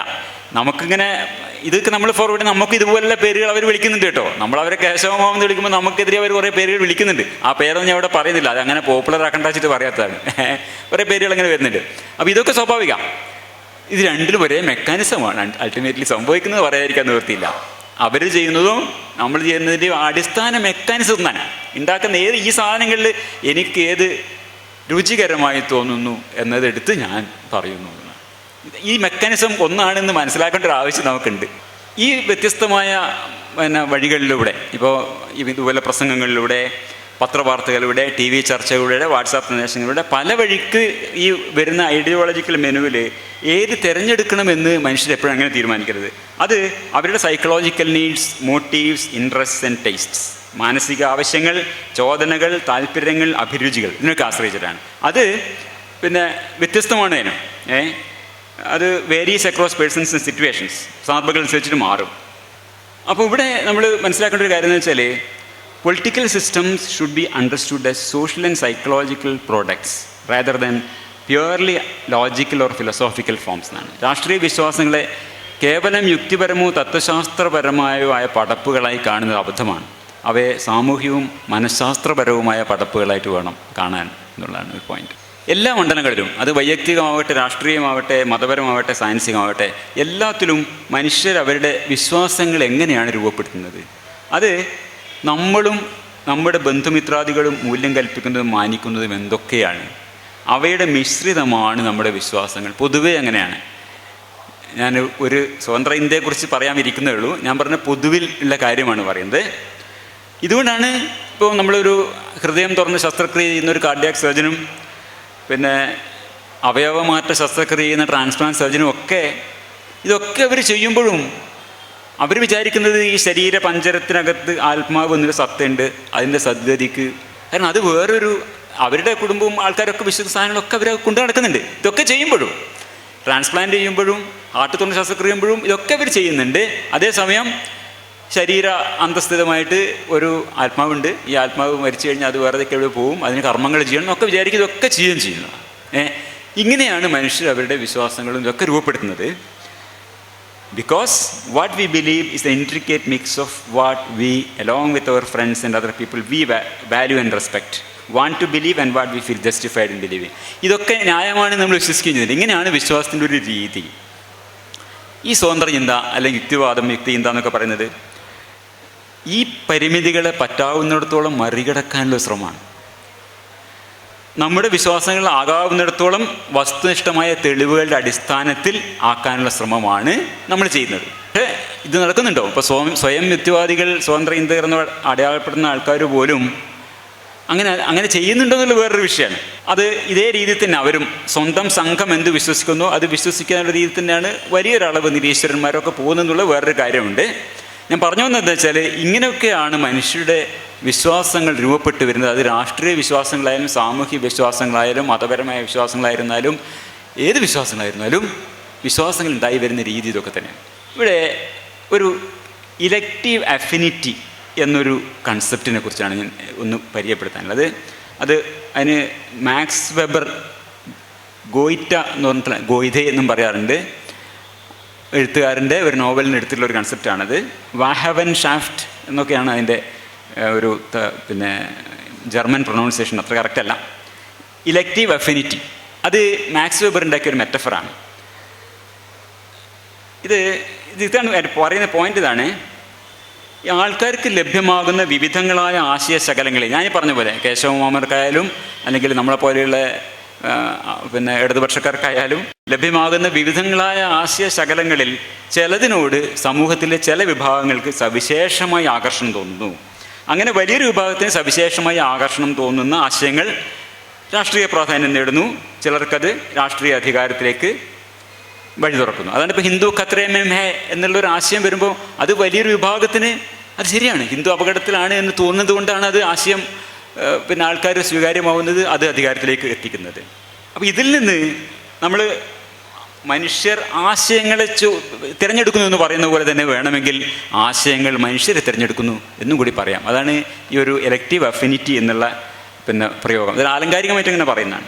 അപ്പോൾ ഈ രാഷ്ട്രീയ സാമൂഹ്യ ആശയങ്ങളുടെ ഘടനയും ഉള്ളടക്കവും ഒരു ഭാഗത്ത് ഈ ആശയങ്ങളെ സ്വീകരിക്കുന്ന വ്യക്തികളും അവരുടെ ഗ്രൂപ്പുകളുടെ അവരുടെ ആവശ്യങ്ങൾ, അവരുടെ ചോദനകൾ, ഇത് തമ്മിൽ ഒരു പരസ്പര ആകർഷണം ഉണ്ടാവുന്നു എന്നുള്ളതാണ് ഈ എലക്റ്റീവ് അഫിനിറ്റി എന്ന കാര്യം കൊണ്ട് പറയുന്നത്. ഈ രാഷ്ട്രീയ ആശയങ്ങളാൽ മനുഷ്യന്മാരെ സ്വാധീനിതരാകുക എന്ന് പറയുന്നാൽ അത് എന്താ പറയുക, ആശയങ്ങൾ മേലെ നിന്ന് ഒഴുകുകയും ഒരു കാലിയായ പാത്രങ്ങൾ പോലെ മനുഷ്യരത് സ്വീകരിക്കുകയും ചെയ്യുന്നു എന്ന് ധരിക്കരുത്. അങ്ങനെയല്ല സംഭവിക്കുന്നത്. ഇത് സമൂഹത്തിൽ ആശയങ്ങൾ പ്രചരിക്കുന്ന ഒരു ടോപ്പ് ഡൗൺ പ്രോസസ്സ് പോലെ തന്നെ ഒരു വ്യക്തികളുടെ ഒരു നീഡ് ഫുൾഫിൽമെൻറ്റ്, ആവശ്യങ്ങളുടെ പൂർത്തീകരണം എന്നൊരു ബോട്ടം അപ്പ് പ്രോസസ്സും കൂടിയുണ്ട്. ഈ ടോപ്പ് ഡൗൺ ബോട്ടം അപ്പ് ആയിട്ടുള്ള രണ്ട് പ്രോസസ്സും കൂടി ചേർന്നിട്ടാണ് ആശയപ്രചരണം, ആശയരൂപീകരണം ഒക്കെ നടക്കുന്നത്. Every opinion is A marriage of information and predisposition എന്ന് പറഞ്ഞു. Every opinion is A marriage of information and predisposition. നമ്മൾ ഇടപെടുന്ന സാമൂഹ്യ അന്തരീക്ഷത്തിൽ ലഭ്യമായ ആശയങ്ങളെയാണ് മനുഷ്യർ സ്വീകരിക്കുന്നത്. ഇപ്പോൾ കഴിഞ്ഞപ്പോൾ നമ്മൾ 2014 മുമ്പ് 2014 ശേഷം നമ്മുടെ രാജ്യത്തിന് വേണ്ടി രണ്ടായി വിഭജിക്കാമെന്ന് എനിക്ക് തോന്നുന്നത്. 2014 മുമ്പുള്ള കാലത്ത് നമ്മൾ സ്വതന്ത്ര ചിന്ത പറയുമ്പോഴും നമ്മൾ ഏത് സമൂഹത്തിൽ ഇടപെടുമ്പോഴൊന്നും ഇത്രയധികം വലതുപക്ഷ ആശയങ്ങൾക്ക് അവൈലബിൾ ആയിരുന്നില്ല. വാസ്തവത്തിൽ പറയില്ലായിരുന്നു ആൾക്കാർ. ഇങ്ങനെ ഇത്ര ഓപ്പണായിട്ട് വലതുപക്ഷ ആശയങ്ങൾ പറയുകയില്ലായിരുന്നു. അവൈലബിലിറ്റി എന്നുള്ളൊരു സംഭവം ഉണ്ട് അവിടെ. ഈ എന്താ പറയുക, ടോപ്പ് ഡൗൺ പ്രോസസ്സ് കുറവായിരുന്നു. വലതുപക്ഷ ആശയങ്ങൾ അങ്ങനെ പരസ്യമായി പറയുകയും അതിന് വലിയ പ്രാധാന്യം കിട്ടുകയും ചെയ്യുന്ന അവസ്ഥയില്ല. അപ്പോൾ 1-2 ഉദാഹരണങ്ങൾ, ചില വ്യക്തിപരമായ അനുഭവങ്ങൾ ഒക്കെ പറയുകയാണ്. എൻ്റെ ഒരു ചങ്ങാതിൻ്റെ വ്യക്തിവാദി പ്രവർത്തനത്തിലൊക്കെ ഒന്നിച്ചുണ്ടായിരുന്ന ആളാണ്. ഇപ്പോൾ വലിയ ബന്ധമില്ല. ഒരു 2014 മുമ്പുള്ള 2014 ഒരു കാലഘട്ടത്തിലൊക്കെ അദ്ദേഹം നമ്മളോടൊക്കെ വളരെ സഹകരിച്ച് പ്രവർത്തിച്ചിരുന്ന ഒരാളാണ്. അപ്പോൾ അന്ന് ഒരു ഉദാഹരണത്തിന് ഇപ്പം സാമുദായിക സംവരണം എന്നുള്ള വിഷയം സംസാരിക്കുമ്പോൾ മൂപ്പര് പറയും, ശരിയാണ്, സാമുദായിക സംവരണം ഒറ്റ നോട്ടത്തിൽ സാമുദായിക സംവരണം ശരിയല്ലാന്ന് തോന്നുമെങ്കിലും നിങ്ങൾ പറയുന്നതാണ് ശരിയെന്നാണ് എനിക്കിപ്പോൾ തോന്നുന്നത് എന്നൊക്കെ പറഞ്ഞിരുന്ന വ്യക്തിയാണ് അദ്ദേഹം. അതാണ് ശരി, സാമുദായിക സംവരണത്തിന് അതിൻ്റെ നീതി ഉണ്ട് എന്നൊക്കെ പറയാൻ. ഇദ്ദേഹം ഒരു 2014-15 അങ്ങോട്ട് കഴിഞ്ഞപ്പോഴേക്കും പെട്ടെന്ന് ഒരു കൊല്ലം കൊണ്ട് ആൾ മൊത്തമായിട്ട് മാറി. ആ കംപ്ലീറ്റ് പഴയ നിലപാടിലേക്ക് പോയി. അല്ല, സാമുദായിക സംവരണം ശരിയല്ല. കാരണം എന്താ ഈ ഒരു കൊല്ലം കൊണ്ട് സംഭവിച്ചത്? സംവരണം ചെന്നായ നീതിയാണ്. എന്ന് പറയുന്ന നറേറ്റീവ് വളരെ പെട്ടെന്ന് തന്നെ നമ്മുടെയൊക്കെ സർക്കിളിലേക്ക് വരികയും ആ മാറിയ രാഷ്ട്രീയ സാഹചര്യങ്ങളിൽ ഈ ടോപ്പ് ഡൗൺ ആയിട്ടുള്ള ഈ ആശയ പ്രചരണത്തിന് വലിയ രീതിയിലുള്ള ഒരു വ്യാപനം ശക്തി ഒക്കെ ഉണ്ടാവുകയും ചെയ്തു എന്നുള്ളതാണ് സംഭവം. ഇയാൾ നേരത്തെ അത് റിസീവ് ചെയ്യാൻ റെഡിയായിട്ട് ഇരിക്കുന്നുണ്ടായിരുന്നു, പക്ഷെ ലഭ്യത കുറവായിരുന്നു. ഇത്തരത്തിലുള്ള ആശയങ്ങൾ സർവ്വസമ്മതമായി വരിക, അത് സാമൂഹ്യമായി അംഗീകരിക്കപ്പെടുക എന്നുള്ളൊരു സംഭവമില്ല. അത് അംഗീകരിക്കപ്പെടുന്ന അവസ്ഥ വന്നപ്പോൾ ഈ വ്യക്തി എന്ത് ചെയ്തു? അയാളുടെ നിലപാട് വളരെ പെട്ടെന്ന് തന്നെ സംവരണ വിരുദ്ധതയിലേക്ക് മാറി എന്നുള്ളതാണ്. ഇതേപോലെ ഇത് വ്യക്തിപരമായി എനിക്ക് പരിചയമുള്ളൊരു വ്യക്തിയാണ്. വ്യക്തിപരമായി പരിചയമില്ലാത്ത വേറൊരാളെ അറിയാം. അത് ഒരുപക്ഷെ നിങ്ങൾക്ക് അറിയുന്നൊരു വ്യക്തി തന്നെയാണ്. ഞാൻ അദ്ദേഹത്തിന് പേരെടുത്ത് പറയുന്നില്ല. പിന്നെ കേരളത്തിലെ നാസ്തികർക്കിടയിൽ വളരെ പ്രശ്നമായിട്ടുള്ള വ്യക്തിയാണ്. അദ്ദേഹത്തിൻ്റെ ഒരു വീഡിയോ ഞാൻ അടുത്ത് കണ്ടു. അദ്ദേഹത്തിന് എനിക്ക് വ്യക്തിപരമായിട്ട് പരിചയമില്ല കേട്ടോ. പിന്നെ അദ്ദേഹത്തിൻ്റെ വീഡിയോ കണ്ടു. അദ്ദേഹത്തിൻ്റെ ആ വീഡിയോയിൽ പറഞ്ഞ കാര്യം ഇതാണ്. ഇത് സംവരണ വിഷയം തന്നെയാണ്, ഒരേ വിഷയം തന്നെ എടുക്കുന്നത് വ്യക്തമാക്കാൻ വേണ്ടി കേട്ടോ. അദ്ദേഹം പറഞ്ഞ കാര്യം ഇതാണ്. അദ്ദേഹം ഒരു കാലത്ത് പിന്നെ ഒരു സംവരണ വിരുദ്ധനായിരുന്നു, ആൻറ്റി റിസർവേഷനായിരുന്നു. എന്താണ് കാരണം? അദ്ദേഹത്തിൻ്റെ സഹപാഠിക്ക് അദ്ദേഹത്തിനേക്കാൾ മാർക്ക് കുറവാണ്. അയാളുടെ വീട്ടിൽ കാറുണ്ട്, എൻ്റെ വീട്ടിൽ കാറില്ല. സാമ്പത്തികമായിട്ട് അയാൾ പുരോഗതിയായിട്ടായിരിക്കുന്നത്. അയാൾക്ക് പക്ഷേ എന്ത് കിട്ടി? സർക്കാർ ജോലി കിട്ടി, സാമുദായിക സംവരണം കൊണ്ട്. ഇത് അനീതിയാണ്, അപ്പോൾ ഇത് ശരിയല്ല എന്ന് തോന്നി. അദ്ദേഹം ആൻറ്റി റിസർവേഷനായിട്ടാണ്, അതാണ് അദ്ദേഹത്തിൻ്റെ ഡിഫോൾട്ട് നിലപാട്. അതിനിടയിൽ അദ്ദേഹത്തിൻ്റെ തന്നെ ഭാഷയിൽ പറഞ്ഞാൽ ഒരു ലെഫ്റ്റ് ലിബറൽ ഇക്കോസിസ്റ്റത്തിൻ്റെ ഭാഗമായി, അദ്ദേഹം തന്നെ പറഞ്ഞാണ്, ലെഫ്റ്റ് ലിബറൽ ഇക്കോസിസ്റ്റത്തിൻ്റെ ഭാഗമായി അദ്ദേഹം മാറി. അദ്ദേഹം പറയുന്നത്, ഇനി ഞാൻ പറയുന്ന മിക്കവാറും അദ്ദേഹത്തിൻ്റെ വാക്കുകൾ തന്നെയാണ് കേട്ടോ, എക്സാക്ട്ലി അല്ല, ഏറെക്കുറെ അതാണ്. അദ്ദേഹം പറയുന്നത് അദ്ദേഹത്തിന് ചില കാര്യങ്ങൾ മനസ്സിലായി എന്നാണ് അദ്ദേഹം പറയുന്നത്. റിസർവേഷൻ എന്നത് നമ്മുടെ നാട്ടിലെ ചില സാമൂഹ്യ അനീതികളെ, സോഷ്യൽ ഇൻജസ്റ്റിസസിനെ അഡ്രസ്സ് ചെയ്യാൻ വേണ്ടി ഉണ്ടാക്കിയതാണ്. നമ്മുടെ നാട്ടിലെ സാമൂഹ്യ അനീതികളുടെ ഏറ്റവും പ്രധാനപ്പെട്ട കാരണം ജാതിയായിരുന്നു. ജാതീയമായിട്ട് ആളുകളെ മുഖ്യധാരയിൽ വരുന്നതിന് സിസ്റ്റം തന്നെ ബാൻ ചെയ്തിരുന്നു, ഡിസ്ക്രിമിനേറ്റ് ചെയ്തിരുന്നു. നൂറ്റാണ്ടുകളായി ഇങ്ങനെ മാറ്റി നിർത്തപ്പെട്ട ഇവരെ കൂടി അധികാരത്തിൻ്റെ ഭാഗമാക്കുക എന്ന ആശയം കാരണമാണ് ജാതി അടിസ്ഥാനത്തിലുള്ള റിസർവേഷൻ കൊണ്ടുവന്നത് എന്ന് അദ്ദേഹം മനസ്സിലാക്കി. അപ്പോൾ അതിൽ ശരിയുണ്ടല്ലോ എന്ന് മനസ്സിലാക്കി അദ്ദേഹം പ്രോ റിസർവേഷൻ നിലപാടിലേക്ക് മാറി. ഇതൊക്കെ അദ്ദേഹം പറഞ്ഞാണ്. ആ നിലപാടിൽ കുറച്ച് നാൾ മുന്നോട്ട് പോയി. ഞാൻ എൻ്റെ ആദ്യം പറഞ്ഞ സുഹൃത്തിൻ്റെ അതേ നിലപാടാണ് ഇദ്ദേഹവും. അപ്പോൾ ആ കാലത്ത് അദ്ദേഹം നിലനിന്നിരുന്ന ലെഫ്റ്റ് ലിബറൽ എങ്ങനെയാണ് ആശയങ്ങൾ ആളുകളിൽ മാറുന്നതെന്ന് ഞാൻ പറഞ്ഞു വരുന്നത്. ആ ലെഫ്റ്റ് ലിബറൽ ഇക്കോസിസ്റ്റത്തിൽ ഇരിക്കുമ്പോൾ അദ്ദേഹം ഈ ആശയം സ്വീകരിക്കുകയും ഒരു പ്രോ റിസർവേഷൻ നിലപാടിലേക്ക് മാറി അങ്ങനെ മുന്നോട്ട് പോയി. കുറച്ച് കാലം കഴിഞ്ഞപ്പോൾ അദ്ദേഹം പുതിയൊരു വാദത്തെ അഭിമുഖീകരിച്ചെന്ന് അദ്ദേഹം പറയുന്നത്. എന്താ ആ കാലത്ത് സംഭവിച്ചത്? ഇതന്നെയാണ് സംഭവിച്ചത്. 2014 കഴിഞ്ഞു, 2015 കഴിഞ്ഞു. പിന്നെ ഇദ്ദേഹമൊക്കെ മൂവ് ചെയ്തുകൊണ്ടിരുന്ന ആ സർക്കിളിൽ വളരെ കൃത്യമായി വലതുപക്ഷ ആശയങ്ങളുടെ അധിനിവേശം വരുന്നു. ഈ സംവരണം ചെന്നായ നീതിയാണ് എന്നുള്ള പുതിയ നറേറ്റീവ് ഉണ്ടാവുന്നു. അപ്പോൾ അദ്ദേഹം പറഞ്ഞതാണ്, ഞാൻ മറ്റൊരു വാദത്തെ അഭിമുഖീകരിക്കുന്നു, അതിതാണ്. അത് അപ്പോഴാണ് ആലോചിക്കുന്നത്, റിസർവേഷൻ തുടങ്ങിയിട്ട് 10-75 കൊല്ലമായി. അപ്പോൾ ഒരു 2022 നമുക്ക് കൂട്ടാം, വളരെ റീസെൻ്റായിട്ട് 10-75 കൊല്ലമായി. എന്നിട്ടും പല ട്രൈബുകളും പല ആളുകളും ഇന്നും സമൂഹത്തിൻ്റെ മുഖ്യധാരയിലേക്ക് എത്തിയിട്ടില്ല. മാത്രമല്ല ചില ആളുകൾ ഇതിൻ്റെ ബെനിഫിറ്റ്സ് വീണ്ടും വീണ്ടും നുണഞ്ഞുകൊണ്ടിരിക്കുന്നു. അദ്ദേഹത്തിൻ്റെ വാദമാണ്, ഞാൻ പറഞ്ഞല്ല, നുണഞ്ഞുകൊണ്ടിരിക്കുന്നു. അപ്പോൾ അദ്ദേഹം എന്ത് ചെയ്തു? റിസർവേഷൻ സിസ്റ്റം ഒന്ന് പരിശോധിക്കാൻ തീരുമാനിക്കുന്നു. എങ്ങനെയാണ് ഇതിലൂടെ അസമത്വത്തെ ഇല്ലാതാക്കുന്നതെന്ന് പരിശോധിക്കുമ്പോൾ അദ്ദേഹത്തിന് മനസ്സിലാവുന്നു, റിസർവേഷൻ സിസ്റ്റം എന്നത് ഫുള്ളി ഒരു മാനിപ്പുലേറ്റീവ് സിസ്റ്റമാണ്. ഇത് അദ്ദേഹത്തിൻ്റെ വാക്കുകൾ തന്നെയാണ്. അതിനകത്ത് നിന്ന് ആർക്കും സാമൂഹ്യ അനീതിയെ, സോഷ്യൽ ഇൻജസ്റ്റിസിനെ അഡ്രസ്സ് ചെയ്യാൻ പറ്റില്ല എന്ന് അദ്ദേഹത്തെ മനസ്സിലാവുന്നതിന് അദ്ദേഹം പറയുന്നത്.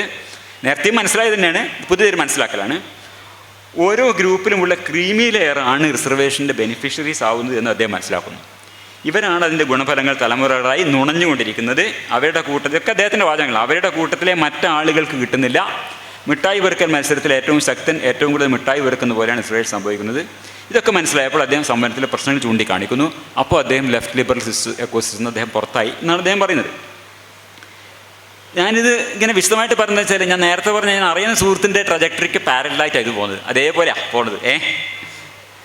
ഞാൻ ആ വാചകം ഒന്നുകൂടി പറയാം. What we believe is an intricate mix of what we, along with our friends and other people, value and respect. We want to believe and what we feel justified in believing, given the evidence that is accessible and available to us എന്നുള്ളതാണ്. അപ്പോൾ ഇവിടെയാണ് നമ്മൾ പറയുന്നത്, ഏറെക്കുറെ ഈ ഒരു ഇടത് ആശയങ്ങൾക്ക് മുൻതൂക്കമുള്ള ലെഫ്റ്റ് ലിബറൽ എക്കോസിസ്റ്റം കഴിയുമ്പോൾ അദ്ദേഹത്തിൻ്റെ സുഹൃത്തുക്കളും അദ്ദേഹവും വില കൊടുക്കുകയും മതിക്കുകയും ചെയ്ത കാര്യങ്ങളൊക്കെ അദ്ദേഹം വിശ്വസിച്ചു. അതുണ്ടായത്. പിന്നീട് അദ്ദേഹം ആ എക്കോസിസ്റ്റം മാറി, അദ്ദേഹത്തിൻ്റെ സൗഹൃദ വലയം മാറി. അപ്പോൾ he feels justified in believing given the evidence that is accessible and available to him. അതാണ് അദ്ദേഹത്തിൻ്റെ നിലപാട്. അദ്ദേഹത്തിൻ്റെ തെളിവുകൾ പരിശോധിച്ചുകൊണ്ട് അദ്ദേഹം തീരുമാനത്തിലെത്തുന്നത്. അദ്ദേഹം പറയുന്നത് നമ്മൾ പറയുന്ന വിഷയം എന്താ? Political ideology as motivated cognition. അതാണ് നമ്മുടെ വിഷയം. അതിനുള്ളൊരു ഉദാഹരണമാണ് ഈ പറയുന്നത്. ഇവിടെ നമ്മൾ കാണുന്നത് എന്താ? ക്രീമി ലെയർ എന്നൊരു വിഷയം ഉന്നയിച്ചിട്ടാണ് അദ്ദേഹം ഈ സംവരണം ഒരു മാനിപ്പുലേറ്റീവ് സിസ്റ്റമാണ് എന്നൊക്കെ സ്ഥാപിക്കാൻ ശ്രമിക്കുന്നത്. സംവരണം ശരിയല്ല എന്നൊക്കെ പറയുന്നത്. അദ്ദേഹത്തിൻ്റെ കാഴ്ചപ്പാട് നോക്കുമ്പോൾ അത് വളരെ യുക്തിഭദ്രമായ നിലപാടാണ്, തെളിവിൻ്റെ അടിസ്ഥാനത്തിലാണ് അദ്ദേഹം പറയുന്നത് എന്നൊക്കെ അദ്ദേഹം വിചാരിക്കുന്നുണ്ട്. ഞാൻ അദ്ദേഹത്തിന് കുറ്റമൊന്നും പറയുന്നില്ല കേട്ടോ. അദ്ദേഹത്തിൻ്റെ കാഴ്ചപ്പാടിൽ അത് വളരെ justified in believing given the evidence that is accessible and available to him. അദ്ദേഹത്തിൻ്റെ നിലപാട് അദ്ദേഹത്തിൻ്റെ അവൈലബിളായ തെളിവ് വെച്ച് ശരിയാന്ന് പറയുന്നത്. പക്ഷെ വാസ്തവത്തിൽ സംഭവിച്ചിരിക്കുന്നത് എന്താണ്? അദ്ദേഹത്തിൻ്റെ പ്രിഡിസ്പോസിഷന് നേരത്തെ സംഭവിച്ച പോലെ അതിന് കുറേ കൂടി അനുയോജ്യമായ വാദങ്ങൾ അദ്ദേഹത്തിന് കിട്ടി. Every opinion is A marriage of information and predisposition. അദ്ദേഹത്തിന് ഇതിന് പറ്റിയ ഒരു അന്തരീക്ഷം കിട്ടി. അതിന് പറ്റിയൊരു കൂട്ടായ്മ, ഈ ആശയങ്ങൾ ഉയർത്തിപ്പിടുന്നൊരു കൂട്ടായ്മ അദ്ദേഹത്തിന് കിട്ടിയെന്നുള്ളതാണ്. അപ്പോൾ ഈ പ്രിഡിസ്പോസിഷന് അനുയോജ്യമായൊരു നിലപാട് ആണ്, അതിനനുസരിച്ച് അദ്ദേഹം നിലപാട് മാറ്റിയതാണ് എന്ന് എങ്ങനെയാണ് പറയാൻ പറ്റുക? അദ്ദേഹം പറയുന്നത് അദ്ദേഹം തെളിവുകളുടെ അടിസ്ഥാനത്തിൽ ഒരു പുതിയ തീരുമാനത്തിലെത്തിയെന്നാണ്. ഞാനങ്ങനെയല്ല അതിനെ കാണുന്നത്. എൻ്റെ കാഴ്ചപ്പാടിൽ ഇതാണ് സംഭവിച്ചത്. അദ്ദേഹത്തിൻ്റെ പ്രിഡിസ്പോസിന് അനുഗുണമായിട്ടുള്ള ഒരു സൗഹൃദ വലയത്തിൽ അദ്ദേഹം എത്തുകയും ആ ആശയങ്ങൾ അദ്ദേഹത്തിന് കൂടുതൽ സ്വീകാര്യമായി അനുഭവപ്പെടുകയും ചെയ്തു എന്നുള്ളതാണ് സംഭവിച്ചതെന്ന് ഞാൻ പറയുന്നത്. അതെങ്ങനെയാണ് ഞാൻ എന്തുകൊണ്ട് അങ്ങനെ പറയുന്നതെന്ന് ഞാനൊന്ന് എക്സ്പ്ലെയിൻ ചെയ്യാൻ ശ്രമിക്കാം. ഇതൊന്ന് ആലോചിച്ച് നോക്കൂ. എന്തുകൊണ്ടാണ് ഒരിക്കൽ അദ്ദേഹം സംവരണം വിരുദ്ധ നിലപാട് മാറ്റിയിട്ട് ജാതി സംവരണം ശരിയാണ് എന്ന നിലപാടിൽ എങ്ങനെ എത്തിയത്? അതൊന്ന് ആലോചിച്ച് നോക്കൂ. അദ്ദേഹം അന്നൊരു ബൗദ്ധികമായ കാരണം എന്ന് പറഞ്ഞല്ലോ. പറഞ്ഞാൽ എന്താ? ചില ജാതികളിൽപ്പെട്ട ആളുകൾക്ക് നൂറ്റാണ്ടുകളായി ഭരണ സംവിധാനത്തിൽ പാലിത്യമില്ല, അവർക്ക് പ്രാതിനിധ്യം കൊടുക്കണം എന്നതുകൊണ്ടാണ് സംവരണം ഏർപ്പെടുത്തിയത്. എൻ്റെ സഹപാഠിക്ക് എന്നേക്കാൾ കുറഞ്ഞ മാർക്കേ ഉള്ളൂ, അയാളുടെ വീട്ടിൽ കാറുണ്ട്, എൻ്റെ വീട്ടിൽ കാറില്ല, അയാൾ സാമ്പത്തികമായി എന്നേക്കാൾ ഉയർന്ന നിലയിലാണ്. ഈ രണ്ട് വിഷയങ്ങളുള്ളപ്പോഴും അയാൾക്ക് സംവരണം ജാതി അടിസ്ഥാനത്തിൽ സംവരണം കൊടുത്തത് ശരിയാണ് എന്ന തിരിച്ചറിവോടെയല്ലേ ഇയാൾ പ്രോ റിസർവേഷൻ ആയത്? അങ്ങനെയല്ലേ അയാൾ ആദ്യം പറഞ്ഞത്?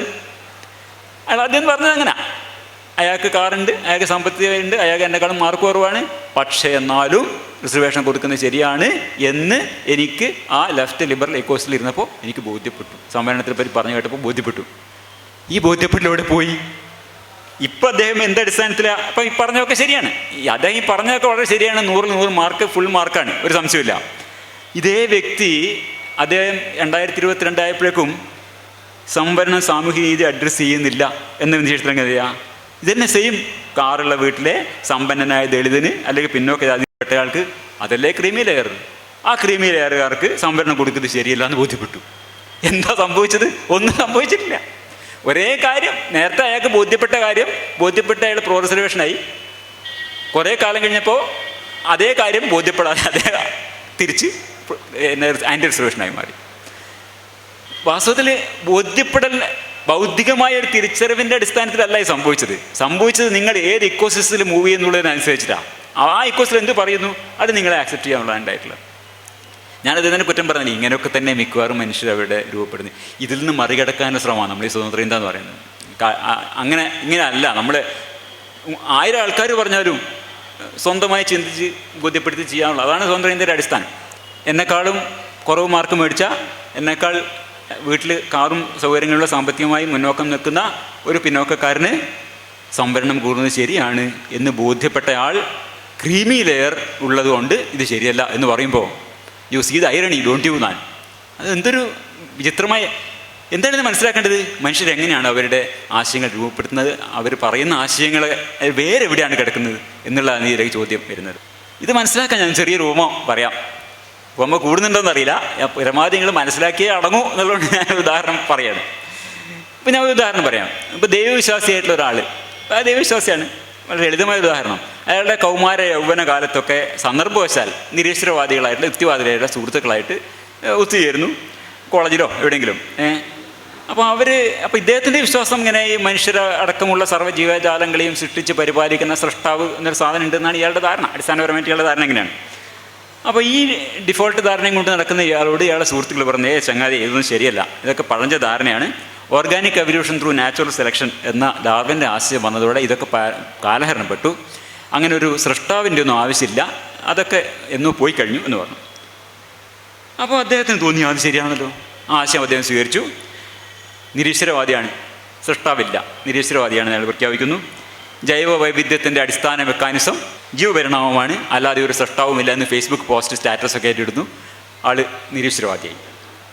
Perfect, okay, 100 mark. നമ്മുടെ മറ്റേ സുഹൃത്ത് സംവരണം സ്വീകരിച്ച പോലെ ഒക്കെ പെർഫെക്റ്റാണ്. പറയുന്ന ആർഗ്യുമെൻ്റൊക്കെ വളരെ കറക്റ്റാണ്, എല്ലാം ശരി, 100 മാർക്ക്. പക്ഷേ ഞാൻ പറയുന്നത് ഈ ബൈഹാർട്ട് പഠിച്ചിട്ട് എഴുതിയ 100 മാർക്കാണ്. അയാൾക്ക് ഇതൊന്നും ഒരു കാര്യം മനസ്സിലായിട്ടില്ല. അയാളുടെ സുഹൃത്തുക്കളൊക്കെ പറയുന്നത് അങ്ങനെയാണ്, ഓക്കെ, അയാളങ്ങ് സ്വീകരിച്ചതേ ഉള്ളൂ എന്നാ. ഇതേ ആൾ തന്നെ കുറേ കാലം കഴിഞ്ഞു കുടുംബസ്ഥനായി, പഴയ സുഹൃത്തുക്കളെല്ലാം പഴയ പണിക്ക് പിരിച്ചുപോയി, പരമ്പരാഗത കുടുംബത്തിൻ്റെ രീതിയിലേക്കൊക്കെ മാറി. അയാൾ ഒരു തരത്തിലുള്ള ഈ ലെഫ്റ്റ് ലിബറൽ അല്ലെങ്കിൽ യുക്തിവാദ സ്വതന്ത്ര ചിന്താ സർക്കിളായിട്ടൊന്നും യാതൊരു ബന്ധമില്ല. അങ്ങനെ കഴിഞ്ഞു പോകുന്നു. പഴയ കുടുംബത്തിൻ്റെ ചട്ടവട്ടങ്ങളിലേക്ക് പോകുന്നു, എല്ലാ രീതിയിൽ പിന്നെ പരമ്പരാഗത രീതിയിൽ പോകുന്നു. അങ്ങനെ ഇരിക്കുമ്പോൾ അദ്ദേഹത്തിൻ്റെ സഹോദരനായ ഡോക്ടർമാരാണ് ഏറ്റവും വലിയ അന്ധവിശ്വാസം കേട്ടോ.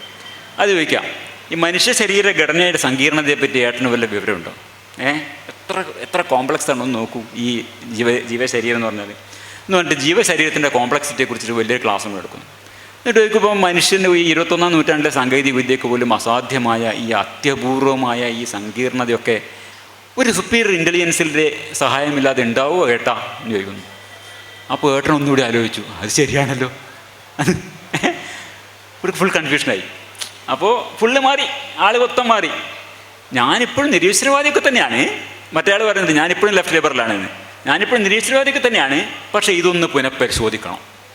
ഇത് പുനഃപരിശോധിക്കും.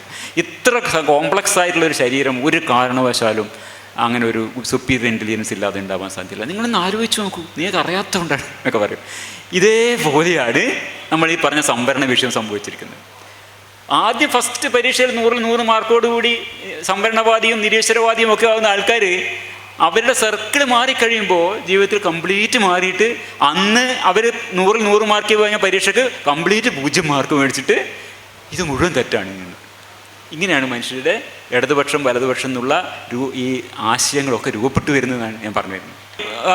സംവരണ വിഷയത്തിൽ നമ്മുടെ യുക്തിവാദിയിലെ നാസ്തിക സുഹൃത്ത് പറഞ്ഞിട്ടുള്ള ആ സംഭവങ്ങളെ നമ്മൾ പോയി നോക്കുകയാണെങ്കിൽ ഇങ്ങനെ മനസ്സിലാക്കേണ്ടത്, ഈ സാമുദായിക സംവരണം എന്നുള്ള വിഷയത്തെക്കുറിച്ചിട്ട് ആ കാലത്തെ അദ്ദേഹത്തിൻ്റെ രാഷ്ട്രീയ നിലപാടുകൾക്കും മാനസിക ചോദനകൾക്കും അനുയോജ്യമായിട്ടുള്ള ഒരു നിലപാട് ഞാൻ സ്വീകരിച്ചു. അത് പിന്നെ എന്തു പറ്റി, അദ്ദേഹത്തിൻ്റെ രാഷ്ട്രീയ നിലപാടുകൾ മാറ്റി വലതുപക്ഷ നിലപാടുകളിലേക്ക് സ്വീകരിച്ചു. അദ്ദേഹത്തിന് ഇന്നും അത് നമുക്ക് കൃത്യമായിട്ട് കാണാം. വിവിധങ്ങളായ വിഷയങ്ങളിൽ അദ്ദേഹം പിന്നെ എന്താ പറയുക, ഇന്നത്തെ കേന്ദ്ര സർക്കാരിൻ്റെ എല്ലാ സംഗതികളെയും അദ്ദേഹം പിന്തുണക്കും. കേരളത്തിലെ തെരഞ്ഞെടുപ്പിൽ BJPയുടെ സ്ഥാനാർത്ഥിക്ക് വോട്ട് ചെയ്യണമെന്ന് അദ്ദേഹം പറഞ്ഞിട്ടുണ്ട്. ഇതിലൊന്നും ഒരു തെറ്റൊന്നും ഞാൻ കാണുന്നില്ല കേട്ടോ. അതൊക്കെ അദ്ദേഹത്തിന് പറയാനുള്ള സ്വാതന്ത്ര്യമൊക്കെ ഉണ്ട്. അവരൊക്കെ ഇലക്ഷൻ നിൽക്കും പറയും, അതൊക്കെ പറഞ്ഞോട്ടെ. അതുപോലെ ഞാൻ ഇടതുപക്ഷ നിലപാടെടുക്കുന്ന പോലെ തന്നെ വലതുപക്ഷം എടുക്കാൻ അദ്ദേഹത്തിന് സ്വാതന്ത്ര്യമുണ്ട്. അതുകൊണ്ട് തന്നെ ഞാൻ ഈ പറയുന്നൊന്നും അയാളെ കുറ്റപ്പെടുത്തലോ പരിഹസിക്കലോ ഒന്നുമല്ല. അപ്പോൾ പക്ഷേ ഇതിൽ കാര്യം എന്ന് വെച്ചാൽ people sample ideas from variety of sources to support their political goals or fulfill their psychological needs. ഈ ഒരു വിഷയം പറയാനാണ്. സന്ദർഭവശാൽ അദ്ദേഹം ഒരു കാലത്ത് ഭാഗമായിരുന്ന സോ കോൾഡ് ലെഫ്റ്റ് ലിബറൽ ഇക്കോസിസ്റ്റത്തിൻ്റെ അകത്ത് കംഫർട്ടബിളായിട്ട് കഴിയുക എന്നുള്ള അദ്ദേഹത്തിൻ്റെ മനുഷ്യസഹജമായ ആവശ്യവും ലക്ഷ്യവുമാണ് അതിനനുയോജ്യമായ ഒരു ആശയം അദ്ദേഹം സ്വീകരിക്കാൻ ഇടയായത്. അങ്ങനെയാണ് നമ്മളതിനെ മനസ്സിലാക്കേണ്ടത്. അതിലൊരു കാപട്യമുണ്ടെന്ന് ഞാൻ പറയില്ല, അതിൽ ബോധ്യപ്പെടാതെയാണ് ആശയം സ്വീകരിച്ചതെന്ന് ഞാൻ പറയുന്നില്ല. അദ്ദേഹത്തിനെ സംബന്ധിച്ച് ഇത് ഞാൻ അദ്ദേഹത്തിൻ്റെ പോയിന്റിൽ നോക്കുകയാണെങ്കിൽ വളരെ വസ്തുനിഷ്ഠമായിട്ട് തന്നെയാണ് അദ്ദേഹം ചെയ്തിട്ടുള്ളത്. അദ്ദേഹത്തിന് ബോധ്യപ്പെട്ടാണ് ചെയ്തത്. കാരണം ഞാൻ പറയുന്നത് പൊളിറ്റിക്കൽ ഐഡിയോളജിയുടെ അടിസ്ഥാന സ്വഭാവം എന്നത് അത് മോട്ടിവേറ്റഡ് കോഗ്നിഷൻ എന്നാണ്. അപ്പോൾ നമുക്ക് എന്താണോ ആവശ്യമായി അനുഭവപ്പെടുന്നത് അതാണ് നമ്മൾ വിശ്വസിക്കുന്നത്. ഇത് നമ്മളായാലും അങ്ങനെ തന്നെയാണ്, നിഷേധിക്കാൻ പറ്റില്ല. പക്ഷേ സ്വതന്ത്ര ചിന്തകരുടെ അടിസ്ഥാനം നമ്മൾ ഈ പറയുന്നത് സത്യമാണോ എന്ന് പറയാനുള്ളൊരു ബാധ്യത നമുക്കുണ്ട്. അത് ആ ഒരു അധിക ബാധ്യത കൂടി സ്വതന്ത്ര ചിന്തകർ എന്നുള്ള നിലക്ക് നമ്മൾ ഏറ്റെടുക്കുന്നുണ്ട്. We have a duty to believe based on adequate evidence എന്നുള്ളത്. അപ്പോൾ നമുക്ക് ലഭ്യമായ തെളിവുകൾ വെച്ചിട്ട് അത് ന്യായമാണ്, വസ്തുനിഷ്ഠമാണെന്നാണ് നമ്മൾ ഓരോ ആളും വിശ്വസിക്കുന്നത്. നമ്മുടെ സുഹൃത്തുക്കളും നമ്മളും എന്താണ് വിശ്വസിക്കണമെന്ന് ആഗ്രഹിക്കുന്നത് അത് നമ്മൾ വിശ്വസിക്കുന്നുണ്ട്. പക്ഷേ ഇതിൻ്റെ പുറത്തു നിന്ന് നോക്കുന്ന ഒരാൾ, ഈ സുഹൃത്തിൻ്റെ പുറത്തു നിന്ന് നോക്കുമ്പോൾ എനിക്ക് വേണമെങ്കിൽ അദ്ദേഹത്തിൻ്റെ വിശ്വാസങ്ങളെ ഒബ്ജക്റ്റീവായിട്ട് ഇവാലുവേറ്റ് ചെയ്യും. അങ്ങനെ ഇവാലുവേറ്റ് ചെയ്യുമ്പോഴാണ് നമുക്ക് മനസ്സിലാവുന്നത്. നേരത്തെ അദ്ദേഹം 100 മാർക്ക് മേടിച്ച കാര്യത്തിൽ അദ്ദേഹത്തിന് ഒരു കാര്യം മനസ്സിലായിട്ടില്ല. അദ്ദേഹം അത് വെറുതെ ബൈഹാർട്ട് പഠിച്ചിട്ട് നേരെ 100 മാർക്കാണ് ഇത് മനസ്സിലാവുന്നത്. അപ്പോൾ അതിൻ്റെ വസ്തുനിഷ്ഠത നമുക്ക് പുറത്ത് നിൽക്കുന്ന ഒരാൾക്ക് മനസ്സിലാവും. ഈ ഉദാഹരണം ഞാൻ പറഞ്ഞ് അവസാനിപ്പിക്കുന്നതിന് മുമ്പ് നേരത്തെ ഉദ്ധരിച്ച ഒരു വാചകം കൂടി ഓർമ്മിപ്പിക്കാം. ഇതാണിത്: ഈ ഇടത് വലത് അഥവാ ലിബറൽ കൺസർവേറ്റീവ് എന്ന് പറഞ്ഞ സാമൂഹിക പ്രതിനിധാനങ്ങൾ രൂപം കൊള്ളുന്നത് 2 ഘടകങ്ങളുടെ പരസ്പര പ്രവർത്തനം വഴിയാണ്. ആദ്യത്തെ ഘടകം വ്യക്തികളുടെ മാനസിക ആവശ്യങ്ങൾ, ചോദനകൾ, താല്പര്യങ്ങൾ, അഭിരുചികൾ. ഇതൊക്കെ ഓരോ വ്യക്തിക്കും വ്യത്യസ്തമാണ്. ഒരേ വ്യക്തിക്ക് തന്നെ വിവിധ സന്ദർഭങ്ങളിൽ വ്യത്യസ്തമാണ്. അതാണ് ഞാൻ നേരത്തെ കാണിച്ച ഉദാഹരണങ്ങൾ. ഒരേ വ്യക്തിയുടെ തന്നെ വിവിധ ജീവിത സന്ദർഭങ്ങളിൽ ഇത് വ്യത്യസ്തമായിരിക്കും. രണ്ടാമത്തെ ഘടകം വ്യക്തികൾ ജീവിക്കുന്ന സാമൂഹ്യ മണ്ഡലത്തിലേക്ക് പ്രക്ഷേപിക്കപ്പെടുന്ന ആശയഘടകങ്ങൾ, ഐഡിയോളജിക്കൽ മെനു എന്ന് പറയുന്നത്. അപ്പോൾ ഞാൻ പറഞ്ഞു വന്നത്, എന്തുകൊണ്ട് നിങ്ങളുടെ സുഹൃത്ത് കേശവമാമനായി എന്ന് ചോദിച്ചാൽ, നിങ്ങളുടെ വളരെ സഹപാഠി ഒരു മോഡി ഭക്തനായി കേശവമാമനായി കാണുന്നുണ്ടെങ്കിൽ അതിൽ ഈ 2 ഘടകങ്ങളുണ്ട്. ഒന്ന്, ഈ ഐ ടി സെല്ലൊക്കെ ഉണ്ടാക്കുന്ന പ്രൊപ്പഗാൻഡ ഉൽപ്പന്നങ്ങളുണ്ട്. അത് സ്വീകരിക്കാനും പുനരുൽപ്പാദിപ്പിക്കാനും സന്നദ്ധമായിട്ടുള്ള, അതിന് വെമ്പൽ കൊള്ളുന്ന ഒരു മനോനിലയമുണ്ട്. ഇതുപോലെ തന്നെ ആ വിഭവങ്ങൾ ഒഴിവാക്കാനും ധ്രുവ് റാത്തിയുടെയോ രവീഷ് കുമാറിൻ്റെയോ വീഡിയോ എടുത്ത് സെലക്ട് ചെയ്യാനും അത് പ്രചരിപ്പിക്കാനും ചെയ്യുന്ന നമ്മളെപ്പോലത്തെ ആൾക്കാരും അതിൻ്റെ ഇടയിലുണ്ട്. പക്ഷേ അടിസ്ഥാനപരമായിട്ട് ഇതേ ഘടകങ്ങൾ തന്നെയാണ്, ഈ 2 ഘടകങ്ങളെയാണ് അവിടെയും വർക്ക് ചെയ്യുന്നത്. ഈ വ്യക്തിയുടെ ആവശ്യങ്ങൾ, ചോദനകൾ, താല്പര്യങ്ങൾ, അഭിരുചികൾ, ഇതൊക്കെ തന്നെ നമ്മളുടെ അഭിരുചികൾ വ്യത്യസ്തമാണ്, അവരുടെ അഭിരുചികൾ വ്യത്യസ്തമാണ്. അതുകൊണ്ട് അവർ സെലക്ട് ചെയ്യുന്ന ചരക്കുകൾ വ്യത്യസ്തമാണ്, നമ്മൾ സെലക്ട് ചെയ്യുന്ന ചരക്കുകൾ വ്യത്യസ്തമാണ്. ഇങ്ങനെയാണ് ഇത് വർക്ക് ചെയ്യുന്നത്. ഇതിൻ്റെ അർത്ഥം ഇടതുപക്ഷവും വലതുപക്ഷവും ഒരുപോലെ എന്നല്ല കേട്ടോ. അവർ പറയുന്നതൊക്കെ ശുദ്ധ അസംബന്ധമാണ്, ഫുൾ തെറ്റാണ്, വളരെ അപകടകരമാണ് എന്നൊക്കെ തന്നെ വിചാരിക്കുന്നുണ്ട്.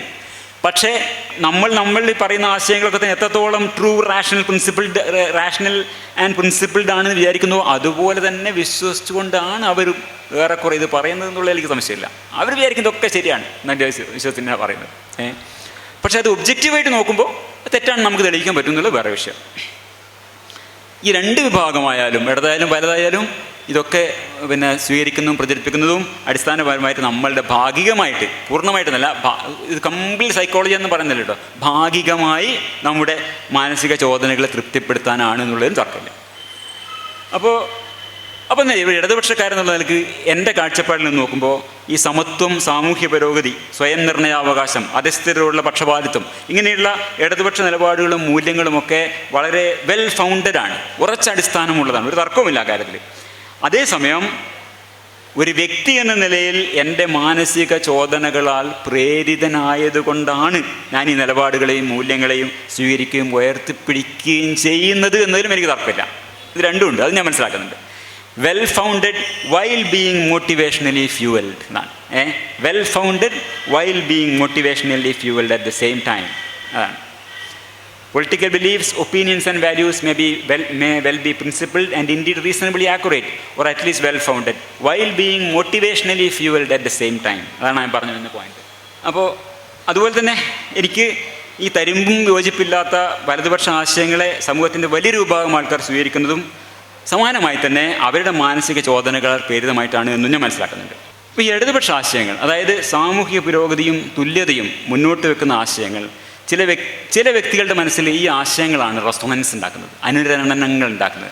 നമുക്കതാണ് നമ്മളെ ആകർഷിക്കുന്നത്. എന്തുകൊണ്ട് ഇത് സമൂഹത്തിലെ തീർച്ചയായിട്ടും ഭൂരിപക്ഷം വരുന്ന വലതുപക്ഷ മനസ്സുകളോട് ഇത് റെസൊണേറ്റ് ചെയ്യുന്നില്ല? ഇതാണ് ഏറ്റവും പ്രസക്തമായ അന്വേഷണം.